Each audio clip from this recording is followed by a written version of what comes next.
Өдрийн минь төргий 5 дахь өдрийн өдөр 11 цаг болж байна. За өглөө 4:30 гээд ажилдаа гарсан. Гэтэ өнөөдөр өглөө тийм ч амар сайн байсангүй. Одоогийн байдлаар $164 явж байна. Тэгээ онгоцны буудлын дээр орж ирж сайн хүн буулгачаад тэгээ зогсоол дээр нь орж ирээ зогсож байгаа байхгүй. Тэгээд өнөөдөр бол бас хөрхөн явнаа. Өнөөдөр барилгын ажил байхгүй учраас нэлээд орой болтол явах бах. Энд чинь нөгөө цагтаа байдаг байхгүй яг Чикаго area дотроо юу лээ 12 цаг явах хэрэгтэй. Гэхдээ Чикагоос гараа явчих юм бол цаг нь гүөхөлчдөг. Тэгээ байдлыг харж байгаад хэр ядарч ийн яаж ийж маргааш бол ажиллахгүй. Тэгэхээр өнөөдөр сайн ажиллая гэж бодож байгаа. Энэ 7 хоног чи ер нь молигтой ажиллаагүй шүү дээ. Нэгд өдөр нэг 230 2 дахьд ажиллаагүй, 3 дахьд ажиллаагүй, 4 дахь өдрийн юу чинь 125 билүү те. Тэгээд өнөөдөр нэг $200 гаруй хийчих юм бол те. Тэгэл хагас санд ажиллахгүй бүтэн санд жоохон ажиллах бах гэсэн төлөвлөгөөтэй л ер нь байна да. За өнөө өглөө нэг өчигдрийн бичлэгээ тавьсан. Тэгээд хүмүүс нэлээд сэтгэл гайгүй байна. Комментуудыг хүлдээж байна. Тэгээд энэ бичлэгний төгсгөлдөө эсвэл дундуура ирсэн комментууд нь гоё хариулаад явна. Та бүхэн бас энэ бичлэгний доорч гэсэн. Гэхдээ YouTube дээр комментуудаа үлдээгээрэй. Би тэгээд хариулаад явах болно. За одоо хүлээж явахдаа юу гэдэм бэлээ гэх юм бол жоохон унтдсан билээ. Өглөө авсан хүмүүсийн сонио ачингаас ярих уу? Хамгийн ихний авсан хүн нь 5 цаг 20 минутанд авсан байхгүй. Тэгээд онгоцны буудлын явах байсан. Нэлээд холоос Saint Charles гэдэг тэндээс. Тэгээд эхлээд нэг 2 хүн аван заяа. 2 газар зогсож 2 өөр хүн авна. Тэгтээ хамт явж байгаа хүмүүстэй тийм. Тэгээд эхлээд нэг залууг аваад гэрээс нь аваад гарахтаа тэр залуу эхнэр мэхнэртэйгээ юм уу найз бүсгүйтэйгээ ч юм уу л өмсөж баяртай гэл гарсан байхгүй. Тэгсэн чинь ерөөсө 2 гудамны цаана дахиад нэг хүн авахтаа дахиад нэг хүүхэн аваад тэнгуүтэ машинд орж ирээ дахиад өсөлцөөд сайн уу гэж байгаа бол тэгээд хамтдаа нэг газар руу явж байгаа бол байсан. За тэгээд дундуур нь авсан хүмүүс бол чимээгүй явсаар гал таарсан. Тэгээд сая сүүлд Midway онгоцны буудлын нөгөө жижиг онгоцны буудлын гэдэг байхгүй юу? Энэ одоо Америк доторх нислэгүүдээ хийдэгч гэдэг юм уу те. Тэр лөө нэг залуу хүргэж өгсөн. Нэг хар залуу явсан. Тэгээд тэр болохоор 2 ажил хийдэг. Нэгдүгээр нь болохоор нэг bar and grill гэдэг одоо яг хуу монголоор бол ойлгох юм бол нэг pub шиг газар гэсэн. Тэдний ахлагтайгоо ч хийдэг юм. За нөгөө ажил нь болохоор Midway онгоцны буудалд юу гэдэг доторх ресторанд нь тоогоочоор ажилд орж байгаа. Өнөөдөр эхний өдөр нь гинэ. Тэгээд юундаа болохоор нөгөө нэг ажил дээрээ болохоор ахлагтайгоо ч хийдэг. Эндээ шинэ ажилтан болж орж байгаа. Тэгээ хоёулын дээр нь full time гэж байгаа байхгүй бүтэн цагаар ажилладаг 40 цаг гэсэн үг шүү дээ. За тэгэнгуутаа нөгөө ахлагтайгоо хийдэг газраа болохоор $17 цайлантай. Тэгээд юун дээр болохоор шинээр орсон ажил дээр болохоор $24 цайлантай. Тэгээд 3 сар болоод цалингийн нэм нь 25 26 болгодог гинэ. Тэгээд тиймэрхүү юм яриад тэгээд би бас тоогооч байсан гэж ярьж байгаа байхгүй. Тэгээд тэр залуу бүр амьдралаа бүгдийн дэлгэж яриад надад. Тэгээд тэгсэн чинь ер нь бол сайхны хүртэл айгүй амжилттай сайн явж исэн. Бараг жилийн $200,000 хийдэг байсан. Тэгээд сая 11 сарын ихээр нөгөө өмнөх relationship-ээс салцсан одоо найз бүсгүйгээсээ салцсан гинэ. Яасан гэдгсэн чинь найз бүсгүй нь араар нь тавьсан. Тэгээд буцаад эвлэрийн гэсэн боловч өөрөө хүсгүй байсан. Найз бүсгүй нь хүсгүй байсан учраас болсон. Тэгээд тэрний дараа аварт орсон. Тэгээд хамаг юм алдсан гинэ. Тэгээд одоо яах вэ надаас сууж ин тэгэхээр чиний би зүгээр тааж байгаа байхгүй. За чи ингээ 2 ажил хийдэг full time хийдэм бол чи нэг сарын нэг 5 6,000 7,000-ыг бол олд юм текс тийм л гэж байна. Тэгвэл чи одоо чи roommate-ээр амьдэрдэг ус тийм л гэж. За тэгвэл чи өстой сарын баг 3,000 4,000 олж байгаа мөнгөнийхөө баг 50% цуглуулах юм бол жилийн дараа гэж зөв хамгийн наад зах нь нэг food truck авах хэмжээний мөнгө цуглуулж чадна. Тэгэх юм бол тэгээд бизнесээ эхлээд явмаа гэж тэгсэн чинь өстой баярлаа гэл тип мэп нэмж өгч чинь $20 тип баярлаа гэдээ авчлаа. Нэг тиймэрхүү сонинтой өнөөдөр явж байна. За одоо эндээсээ гараад одоо хурдхан онгоцны зогсоолоос гарахгүй бол ойртож энэгээр баг өдөр болгон шалгалт ирээд байгаа гэсэн. Тэгэл хүлээгээ сууж байна да.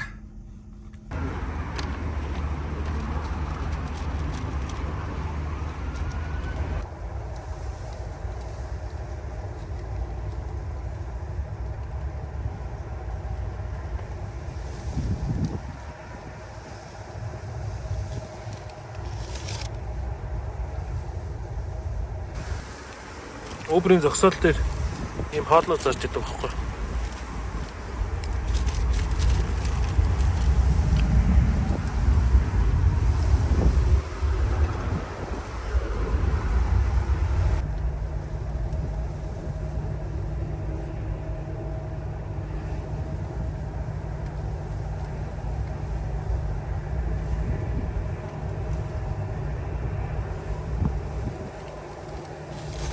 За онгоцны буудлаас хүнээ авч буулгаад дахиад нэг хүн аваад тэгээд одоо энэ пост офисын гадаа зогсож байна. Хөгжилтэй юм боллоо.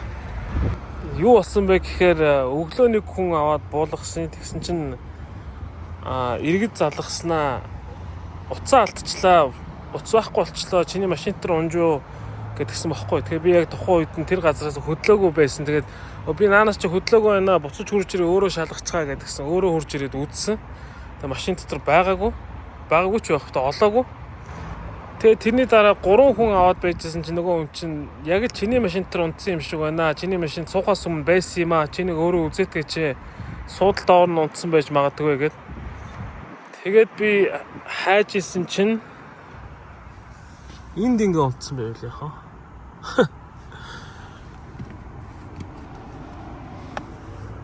Тэгээ над руу сая хаягаа явуулж ин Флоридад хаягтай юм байна. Тэгээ би одоо ийшээгээ оруулж эцсийн шууд нь тийж явуулаад тэгээ Finders fee гээд надад $50 өгөө гэдэг чинь. Эцсийн явуулчих да тий.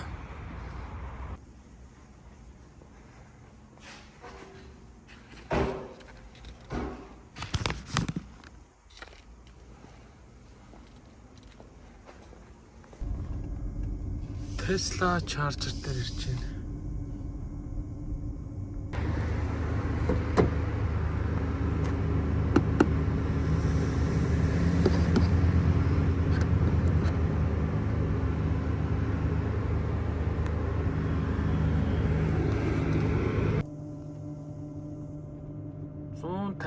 киловаттаар цэнгэлж байна. Гэрийн нөхцөл цэнгэлэхээр чинь юу яадаг вэ? Нэг 47 48 киловаттаар цэнгэлдэг. Энд бол айгүй хурдан цэнгэлдэг. Тэгээ дээрэс нь энэ хажуу талд өөр машин байхгүй ганцаараа цэнгэлж явах юм бол бүр хурдан цэнгэлдэг.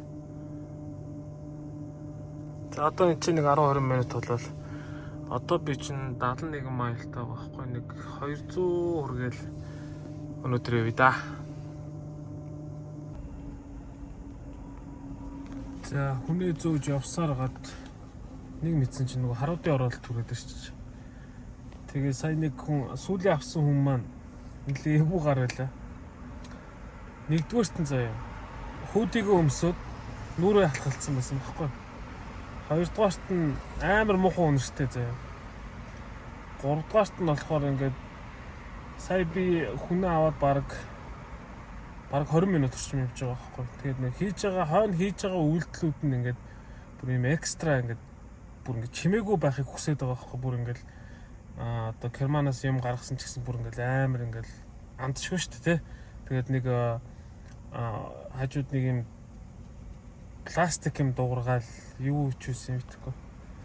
Тэгээд би сүүлдээ эхлээч тоохгүй явжсэн. Сүүлийн 10 минутад нэлээ анхаарлаа нэлээ өндөржүүлэл явсаар гад ирлээ. Тэгээд эндээс ямар ч хэлсэн гарыг явъя холдъё. Энэ дунд ингээд яваадах юм бол ингээд улам л доошоо яваад байна. Доошоогоо чи улам л жоохон муу арай шүү дээ. Тэгэхээр улам л доошоо яваад байна. Тэгэхээр эндээсээ гараад нэлээд дээшлэе гэж бодож байна. Явж л байна да. Сүүлийн трип яг азуулж гэрийнхээ хажууд хүрээд ирлээ. Тэгээ өнөөдөр Uber ажил ингээд дуусгая. Өнөөдөр бас тэмч сайн байсангүй. Гэхдээ яг нэг $376 хийлээ. Тэгээд гэрийнхэн гадаа ирсэн өглөө эрт гарсан учраас нэлээд ядарч जैन орж амрыг. За бичлэгээ дуусгахаас өмнө хэдэн коммент хариулчих те. Эхний коммент нь намайг GoPro аваад хэрэглээд явбал илүү гоё юм шүү гэдгсэн байна. GoPro байгаа гэхдээ хэрэглэх боломж гарахгүй байгаа нь өмнө хэлсэн шүү дээ. Шинэ ажил дээр байж ич те нэг амар ажиллаа сурахаасаа илүүтэйгээр камер амиртайгаар ноцтолтол микрофон гэл ингээл жоохон төвхтэй хүний хажууд ч гэсэн жоохон эвгүй юм болоо гэж бодоод эхний ээлжинд бол зүгээр уцаараа ингээд явж байгаа. Тэгээд явандаа гайгүй болно. Тэгээд та бүхэн төвчээртэй хүлээж байгаарай. За дараагийн коммент нь болохоор автомат багж жоохон муутай юм уу да.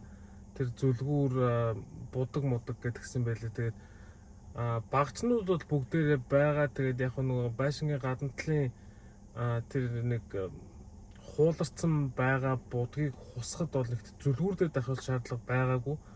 Тэгээ яг зүгээр яг нүдэнд харагдаж байгаа ил байгаа юмнуудын жоохон ингээд хусаад автсан баггүй.